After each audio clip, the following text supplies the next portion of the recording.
Here I am. Hi! We're going to try to make Rhubarb Crunch today. Yeah, Rhubarb Crunch. So we have a huge rhubarb plant by our garages. Never had rhubarb so big in my life. You see these things? They're gigantic! Look at that! Bigger than my finger.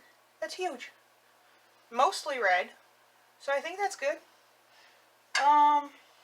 See, what else have we got? Oh, this one concerns me a little bit. This one's pretty much all green. I'm not sure if I'm going to use that or not. From what I understand, it's still okay. Maybe. Okay, so here we go. I picked my rhubarb. I took off all of the green leaves.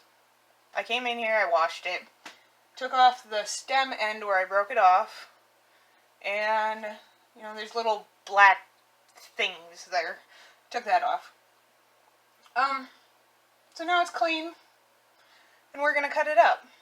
I need 2 cups, supposedly. I have way more than 2 cups, so I think I'm going to end up making something else as well. And then, yeah, so here we go. We're going to cut up 2 cups. 2-cup measure right here, lovely handy. And we will just cut until we get 2 cups, right? Right, so here we go. Oh, and by the way, I am not tech educated in this whole video thing, so you're not getting a cut and cropped video. This is how it is, and if I get a bloody finger, well, we're just gonna go with it, okay? Alright.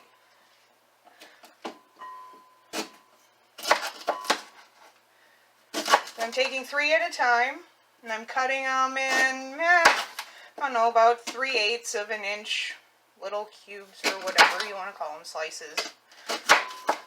And this stuff cuts a lot like celery. It's kind of stringy. You don't have a sharp knife like I don't have a sharp knife. It doesn't always want to go all the way through. So yes, you have strings in it. That's okay. We'll work with that. By the time it gets cooked, all of those stringy bits aren't going to be stringy anymore. They'll be really soft. Hopefully. At least that's the way it's supposed to work. We'll find out. Right? Right.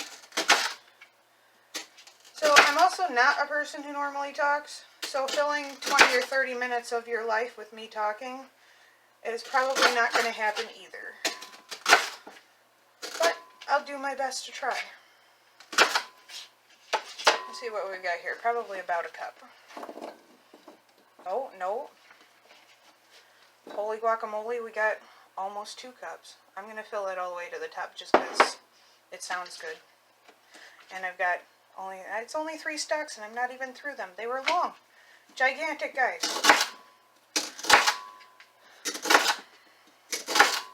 Suppose I should probably find out if this is supposed to be for an 8x8 or a 9x13. I do have my 3-quart baking dish right here. It's not entirely a 9x13. It is smaller than a 9x13, but 3 quarts, 9x13. Use what you got. No big deal. So it gets squished in a little bit more. Not a problem. As long as it doesn't boil over, of course.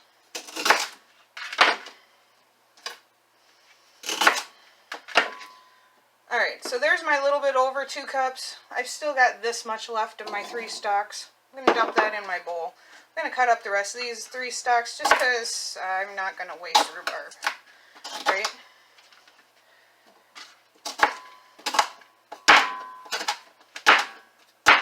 Alright, done. 2 cups of rhubarb. Now the rest of this stuff, I didn't know how much was going to make 2 cups or not, obviously. This I'm going to put off to the side, and later today I'll make something else with it, or I will bag it and freeze it. Whatever happens, happens. Off to the side it is. Alright, so 2 cups there. Now we have, it calls for, the recipe that I'm using, calls for 2 cups of strawberries. Yes, 2 cups of strawberries? Where'd it go? Oh, I lost it. 2 cups of strawberries. Yes, sliced. 2 cups of strawberries. Okay, so yes, I went and got store-bought strawberries. I have them off to the side here. I've taken the greens off, and I washed them. And we're going to just cut them up into sizes that are about equivalent to the same size as my rhubarb chunks. See a rhubarb chunk, see a strawberry chunk. They're approximately the same size. Not worried about it. They're going to cook down. They're going to be great. Whatever works, right? You get some big strawberries that look wonderful. You get some little strawberries that look okay, but you're not sure of the size. Well, just use bigger, leave them bigger pieces. Or leave them smaller pieces. Whatever tickles your fancy. Not a big deal. Doesn't have to be hard. I do have to say, all of this that I'm talking about not being a big deal, not being hard, the only part about baking that I find hard is that when it comes to baking, you have to be careful to follow a recipe to a certain extent. When you're adding fruit, you need to make sure that you're adding more of whatever you're using for your starch, your flour, or in our case we'll be using oatmeal later, or for the filling you'd have to add a little bit more cornstarch if you're trying to make a filling that has like a syrup to it in order to thicken the syrup. Otherwise you're going to have something that's really juicy. So your dry ingredients to wet ingredients needs to have a certain balance. If I don't use a recipe, I cannot find that balance. I tell you what, guys, give me a recipe when I'm baking, otherwise we're going to have a hot mess.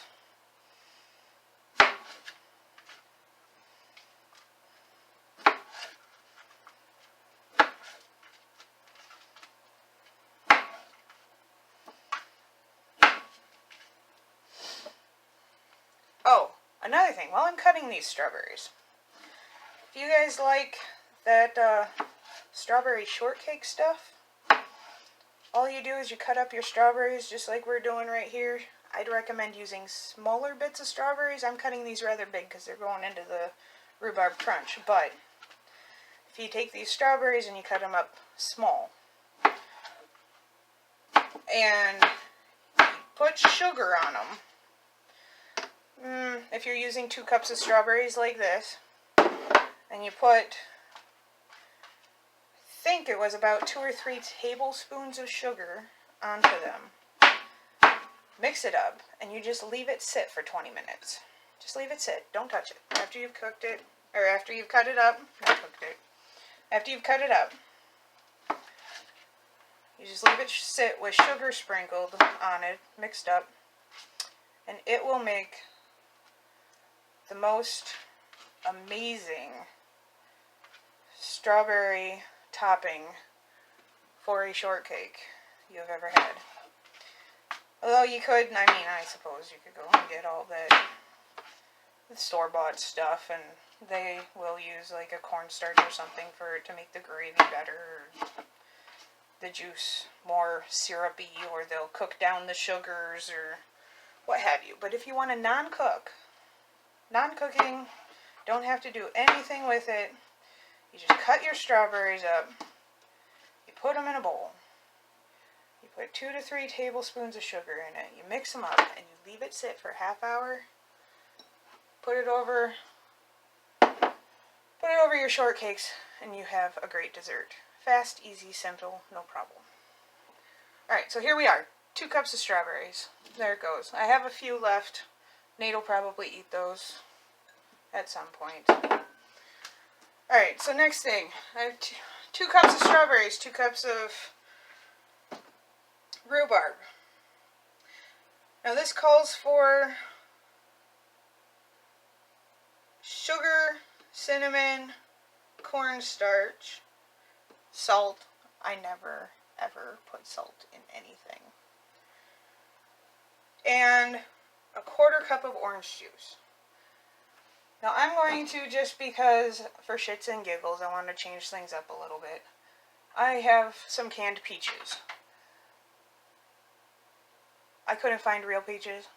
Well, these are real peaches too, but I couldn't find fresh peaches yet. It is not peach season here at the moment. So we're going to go and just put oh, I don't know, the equivalent of 1 peach in there. That's approximately, what, 8 slices maybe? Sure, that looks good. Okay, and this is in real juice. I'm not using any of that syrup stuff. That's just too much sugar for no reason. Let's just use some real juice. Usually when you get a can, it will either be canned in real peach juice or it'll be canned in pear juice. This happens to be canned in pear juice. No big deal. And I will show you why in a minute. So I'm just going to throw this in there. These are going to get very soggy because they have no substance to them. They're already slippery and very mushy. They'll just add another flavor to the crunch, and I'm okay with that. Flavor's good. We're experimenting today. Again, what I tell you, when I bake and I experiment, things turn out bad. So this may turn out bad. I doubt it. I don't know how you can go wrong with peaches. Whatever. We'll try it. Alright. Peaches are in. Alright. Now I'm going to get a paper towel because my hands are all slimy. Alright. I am done with that step as far as cutting and prepping. That is wonderful. So here we go with the next step. Throw that in the sink for later. Next step. We are going to put, what it says is to put a cup of sugar, a teaspoon of cinnamon, and a tablespoon of cornstarch. Now watch your ears. I'm going to dig in the cupboard behind you just for a minute. I need a cup. I need a teaspoon, no, tablespoon. Oh, I just knocked you around too, didn't I? Okay. Tablespoon. And a teaspoon.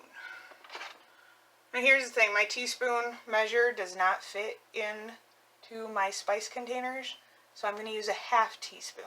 Okay? So, I've got flour over here. Don't look at the brands. I don't know, for some reason you can't use brands on videos. I'm not promoting anybody's brand. Shop around, use what you like. A cup of sugar.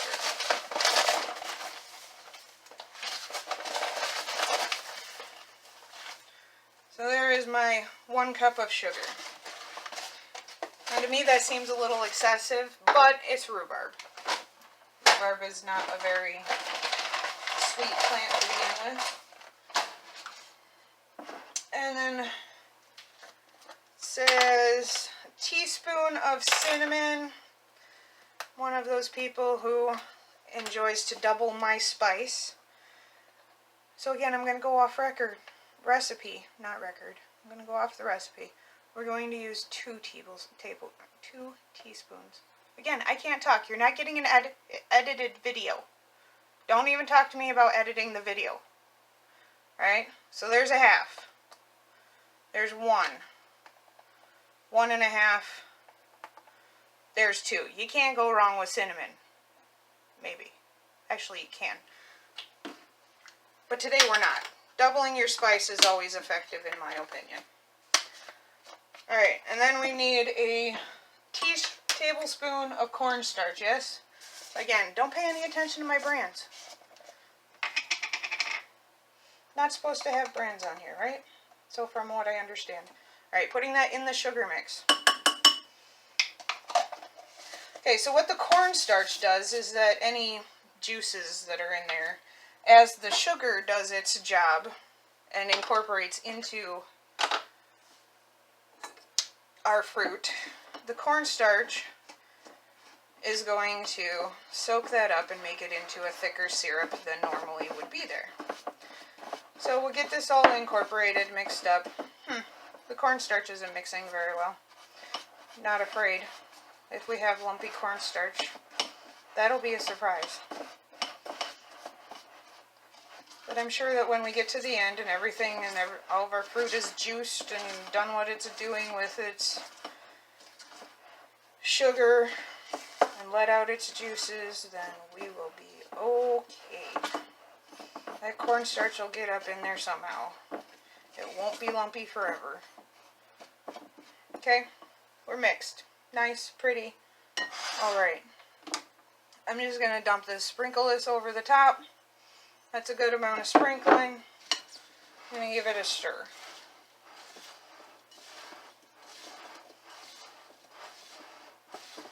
And that has thoroughly coated that pretty good. That is pretty good. I don't know if you can see that or not. We'll see. Ah, look at it. I hope that's bright enough for you. Thoroughly coated very well. Just want to make sure that I'm not making a mistake here and read through this one more time.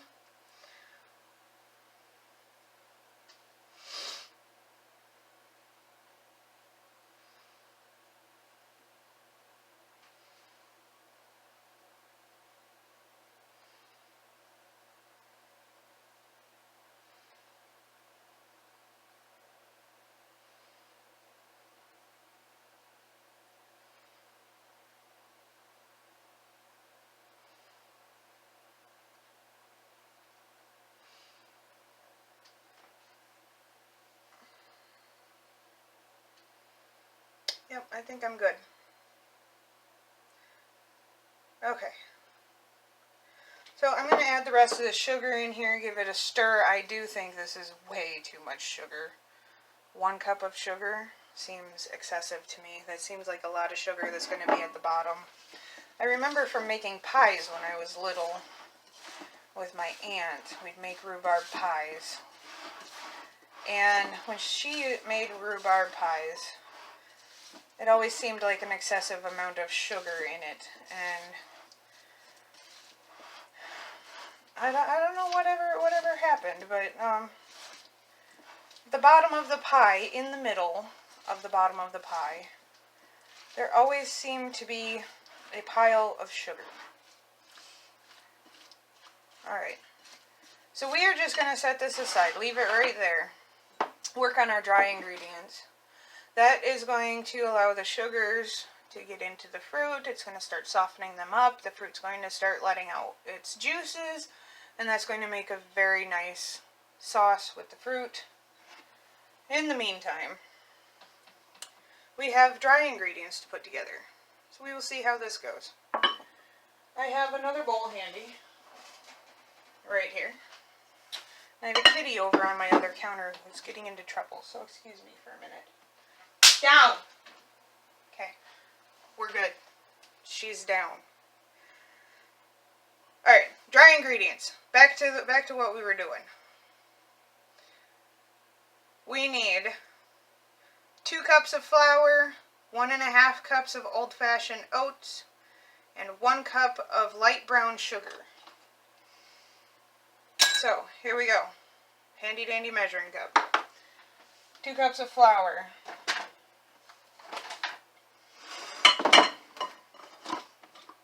Bought this bin. It has saved my life. I hate trying to dig things out of the bags. Eventually I'm going to get another bin for my sugar, but at this moment, just my flour. Do I sift things? Never. I don't sift things. What's the point? I have not figured out what the point is yet. If you have any suggestion as to why I should waste my time, my energy on a sifter, you let me know. Because I don't see any problem with using unsifted flour. So here we go. What have we got? 2 cups of flour. There goes 1.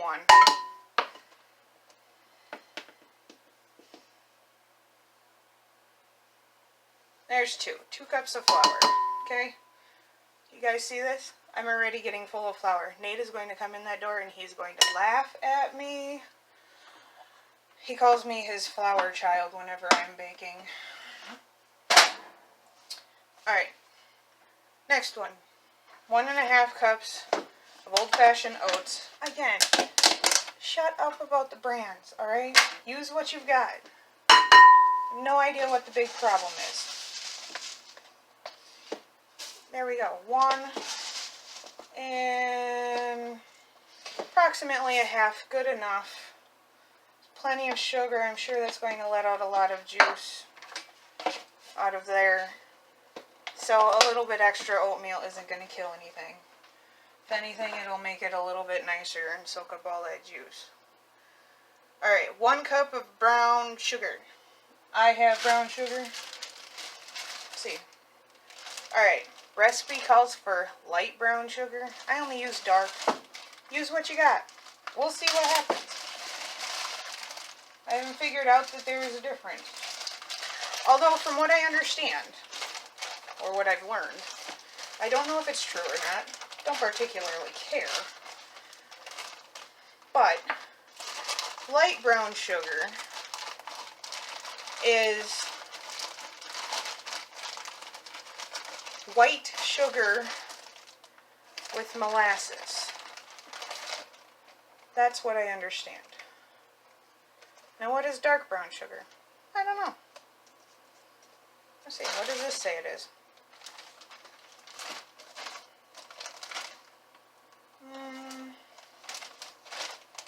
This just says it is brown sugar, no molasses. So look at the back of your light brown sugar if you're using light brown sugar. Does it say sugar and molasses?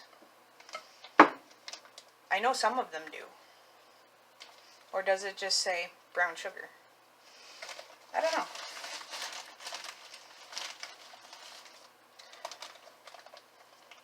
Now it didn't tell me to pack this.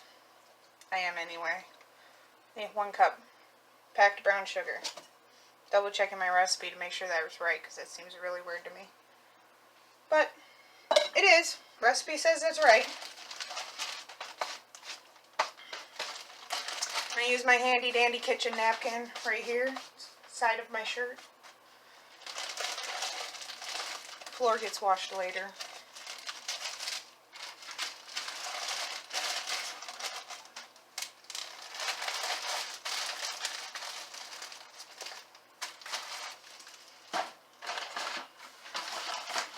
I am done with those things. I'm done with these things. Done with these things. They're going away for a minute because I need to start the stove. Well, maybe they're going.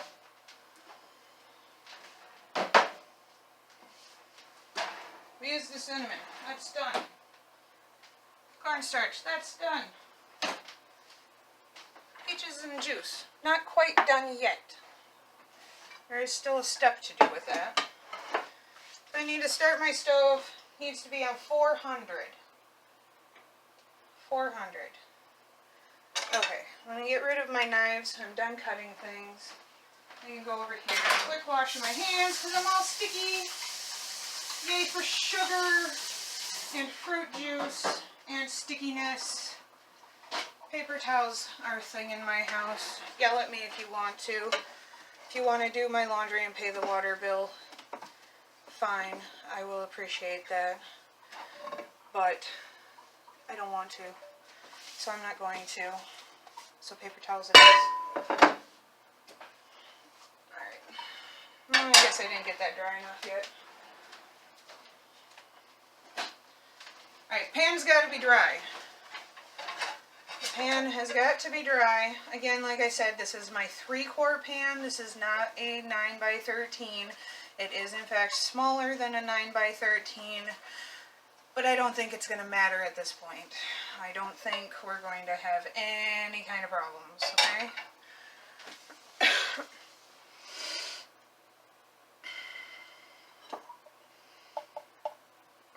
These need to go away. Going away, going away. Yay for going away. Going away. More things going away.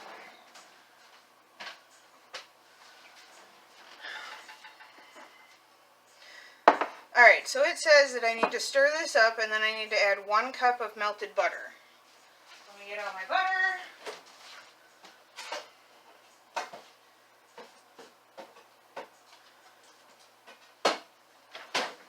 Recipe does not suggest or does not state whether it is salted or unsalted butter.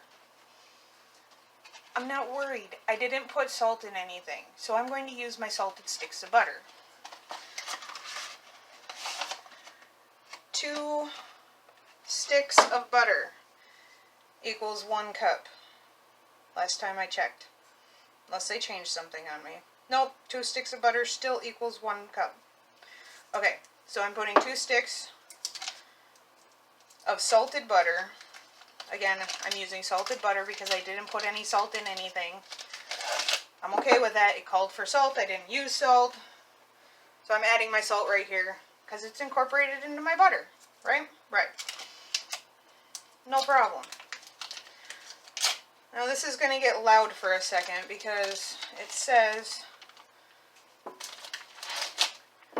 that I need to melt this butter. And I'm sorry, but you guys are hanging on my rolling pin on top of the microwave. So you're going to rattle for a minute. Remember what I said?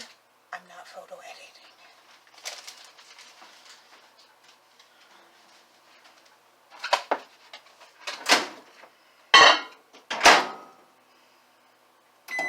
Seconds.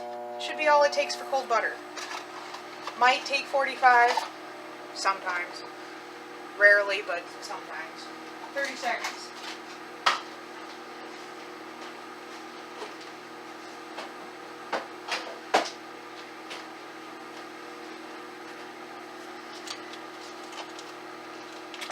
Alright, while that is doing its thing, recipe says that our pan needs to be buttered. So I am buttering. I just take a stick. Just going to take a stick of butter. I'm rubbing it all over the inside of my pan. When you're doing this, when you're buttering it, you want to make sure you really get it into those corners. Those corners are where you're going to have your issue with everything sticking. This is why you need a dry pan too. Your butter is not going to stick to your glass baking dish. Sorry, that was loud. Your butter is not going to stick to your glass baking dish if it is wet. Butter and water do not mix. It's oil and water, butter and water, they don't mix. Alright. So see how I've got my corners really good, I've got my edges really good, now I'm going to work on the bottom. I want to make sure that I get my corners and my edges first, and then I'm just going to smear the bottom. Not too worried about the bottom, because all that buttery goodness is just going to come right down to the bottom off the sides anyway, but I want to make sure that I get it at least coated. Okay? Y'all, I don't like getting my hands all greasy, so I'm using the paper. I left my butter wrapped in the paper. Now sometimes I do get butter that doesn't have paper. Now if I have butter that doesn't have paper, then in one of my kitchen drawers here, I do have gloves, and I will put gloves on. Or if a recipe calls for shortening, I have a tub of shortening that I will use, and I will get out gloves. I have rubber gloves. Well, I think they're neoprene shop gloves actually, and I use them to spread anything that's gooey.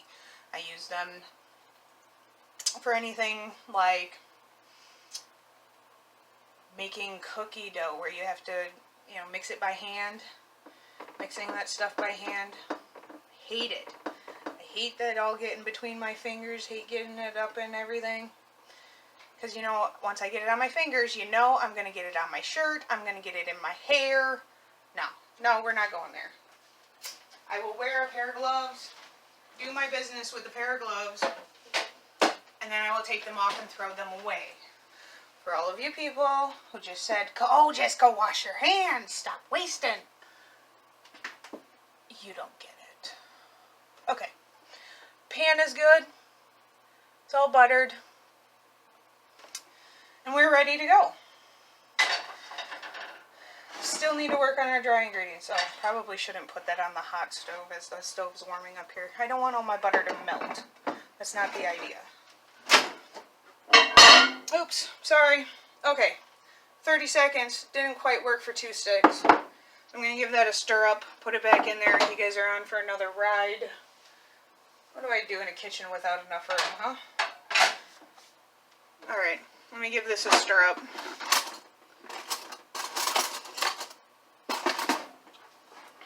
Got a little bit of melting going on the bottom. Not enough melting yet. Alright. Sorry you guys. You're going for another ride on the microwave. Here we go. While we're doing that, give our dry ingredients a stir. Let's get this brown sugar all incorporated and smashed up in here.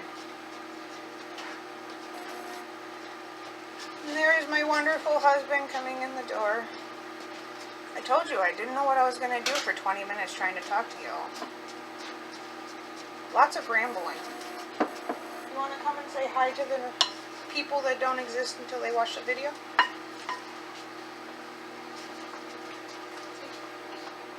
You gotta get your face down in there. Hello.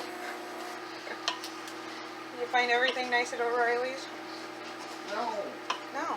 I had to go to Timbuktu Timbuktu? with your goggles. Really? And they're blue tinted. Oh dear. Am I going to be able to see under the car with blue tinted goggles? Oh, okay. So they're still clear. They're just blue on the outside. Still didn't have it. No? And already didn't have them. So I went all the way up to Car Smash, and they had it. Really? Yeah. How's it going? It's going. Are you rambling? I am trying very hard to take up their 20 minutes so that they're not sitting there being bored as they watch me mix things. They took a ride on the microwave twice. Really? Yeah. Nice. Alright, so here we go. Melted butter. 1 cup. Going in.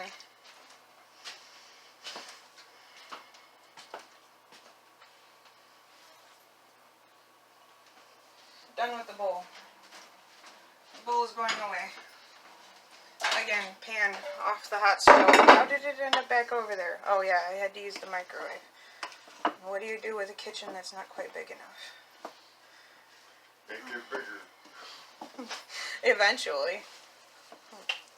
Nate, if you didn't hear, just said, make it bigger. So yes, eventually we will do something about this lack of counter space that we have. Because I am not digging it. Thinking behind me, directly behind me. Instead of having a table there, I want to put in an island where I can store my appliances like my stand mixer or the coffee maker or whatever. Alright. So I've got this pretty well incorporated. It is not quite to my liking yet. I need to put my hands in there. And what did I just tell you? I don't do that without gloves. So here we go. See? The neoprene.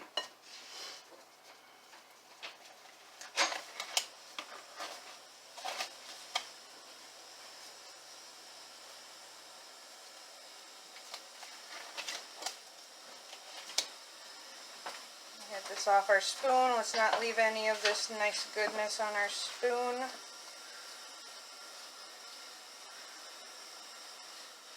I'll set that there in a safe location for the moment.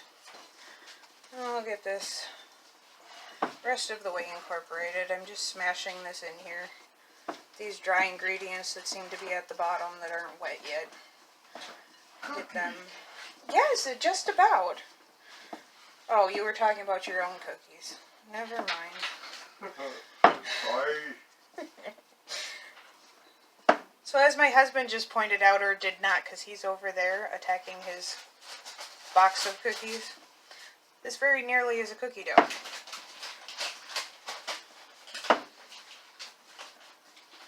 What is it missing? Raisins. That's about it.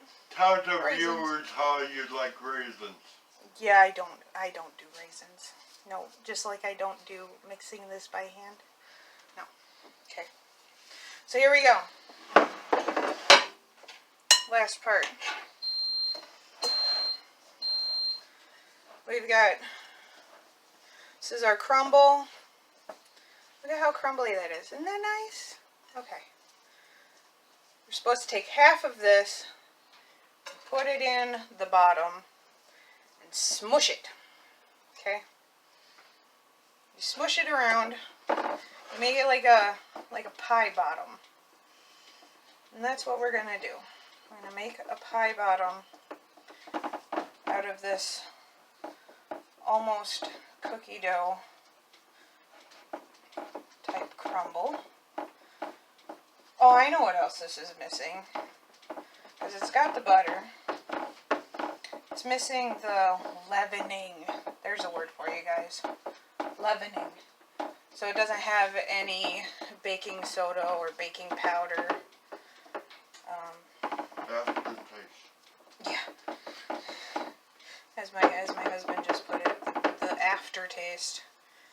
Because like I said, my baking skills are not exactly great. I didn't. What? They're not. That's why you end up getting clumps of baking powder and baking soda. Probably, and I'll admit this, because I don't sift stuff. Y'all laughing yet? You should be. On the other hand, folks, I do drink stuff.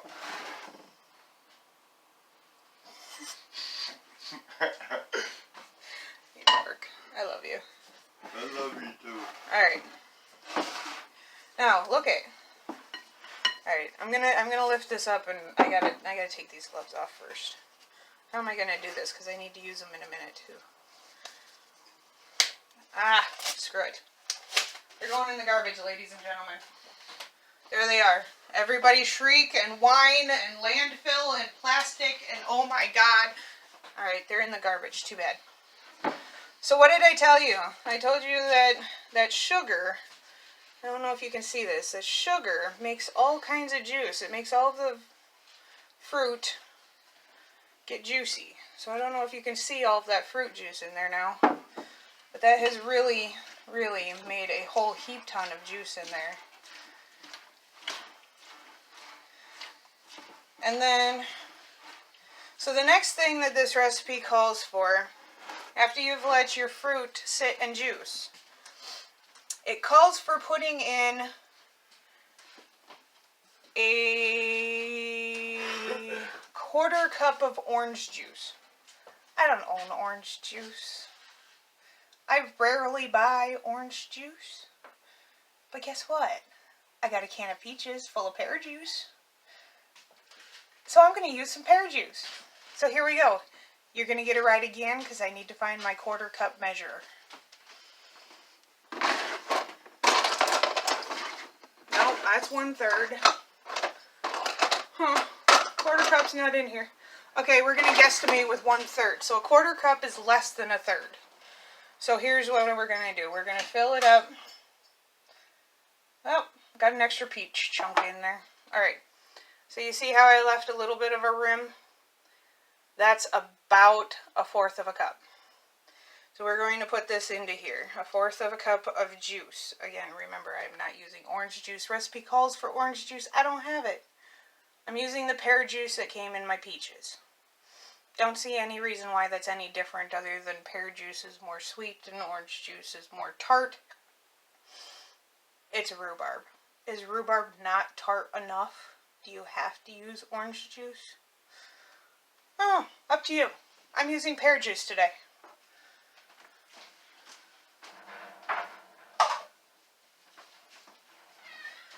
Alright, now this is really soupy now that I've just put in that juice. I'm a little concerned about the soupiness of it. However, we did put that cornstarch in here.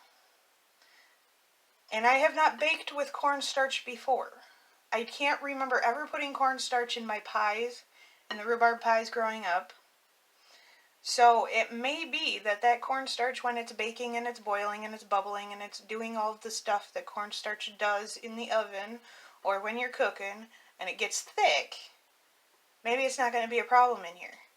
If I have to do this again, And I figure out this time it was too soupy.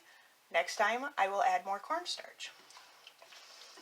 Okay, so this is ready to go into my 3-quart baking pan. And here I go. Now I'm going to try to avoid the same problem that we have with our rhubarb pies. I'm going to try to kind of put it all over so that there isn't one pile of sugar right into the middle. So I didn't dump everything right in the middle and then try to spread it out. I kind of dumped a little bit here and a little bit there, and then I'm going to try to spread it out. Okay, so that I don't get that big clump of sugar like I used to with the rhubarb pies that I made when I was young with my aunt. We don't want that big clump of sugar right in the middle. Right? We kind of want the sugar to stay spread out. And then maybe it won't be a problem with this. Maybe that was just a unique thing to rhubarb pie. Not worried about it. It will be eaten anyway. Alright, done with this bowl. Wonderful. Look at that. Isn't that great?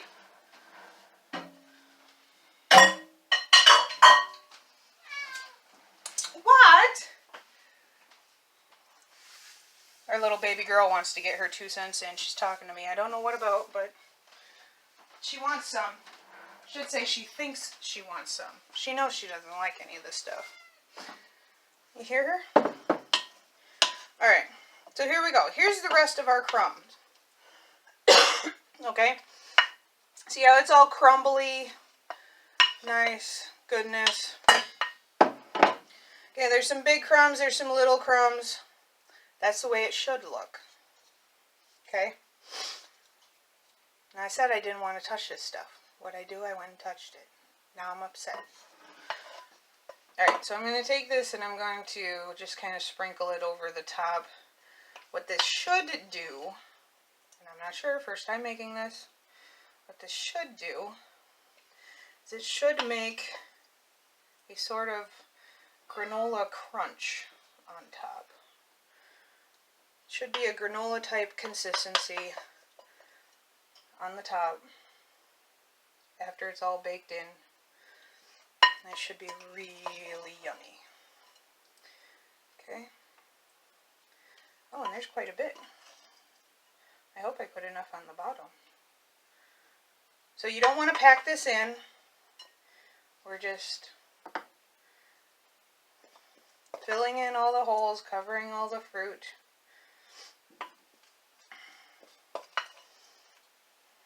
I'm going to have to get my hands dirty, guys. As much as I hate doing this, I have to touch it. And I'm not going to waste 2 pairs of gloves, okay? I'm not that bad. So I'm just going to suck it up. Here we go. I got to get this into the little corners and over the fruits where it's missing some and I just can't get it with the spoon. And I think that looks good. Look at that. Okay. So here we are.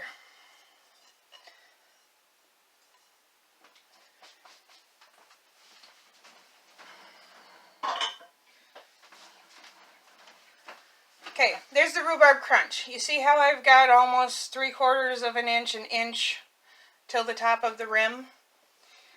That gives me enough leeway with bubbling juices that this is not going to spill over. Now if I was any closer to the top, I'd put a tray underneath this. Like I'd use a cookie sheet under it or something before I put it in the oven. But I think this is going to leave me enough room that I'm not going to have to worry about spilling over. So into the oven it goes. Recipe says it goes into the oven for approximately 30 to 35 minutes until the crust is golden brown. So, I am not going to make you listen to me for another 30 to 35 minutes. I'm going to stop this video and then I will make a second video with the showing of it afterwards. It should be like 5 seconds. Okay, we're back. It's 30 minutes. We're back? 30 minutes? Oh yes, timer's going. Okay. we will check on this hum puppy. See how we look. Oh my.